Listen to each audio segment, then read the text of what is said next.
പ്രേക്ഷകരിൽ നിന്നും നിരൂപകരിൽ നിന്നും പോസ്റ്റർ റിപ്പോർട്ട്സുകൾ ഏറ്റുവാങ്ങി തിയേറ്ററിൽ കത്തിപ്പടർന്നിരിക്കുകയാണ് മെഗാസ്റ്റാർ മമ്മൂട്ടി നായകനായ Dominic and the ladies bus. Housefull ഷോകൾ കൊണ്ട് ആദ്യ ദിനം ഗംഭീരമാക്കിയ ചിത്രം രണ്ടാം ദിനത്തിൽ കടന്നിരിക്കുകയാണ്.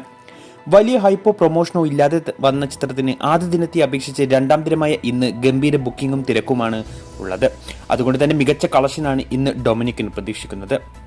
മമ്മൂട്ടിയുടെ വ്യത്യസ്തമായ കഥാപാത്രത്തെ ബിഗ് സ്ക്രീനിൽ ആഘോഷമാക്കുകയാണ് സിനിമാ പ്രേക്ഷകർ.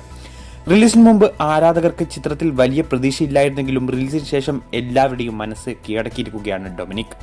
മമ്മൂട്ടി കമ്പനിയുടെ മറ്റ് ചിത്രങ്ങൾ പോലെ ലിമിറ്റഡ് സ്ക്രീനുകളിലായിരുന്നു കേരളത്തിൽ ഡൊമിനിക്കിന്റെയും റിലീസ്. ഇപ്പോഴത്തെ പ്രേക്ഷകരുടെ തിരക്ക് കണക്കിലെടുത്ത് കേരളത്തിൽ സ്ക്രീനുകളുടെ എണ്ണം കൂട്ടിയിരിക്കുകയാണ് അണിയർ പ്രവർത്തകർ.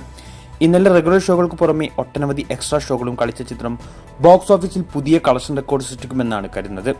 ഈ ട്രെൻഡ് വരും ദിവസങ്ങളിൽ തുടരുകയാണെങ്കിൽ 50ഉം 100ഉം കോടി ക്ലബ്ബുകൾ ഡൊമിനിക് വൈകാതെ കീഴടക്കുന്നത് കാണാം.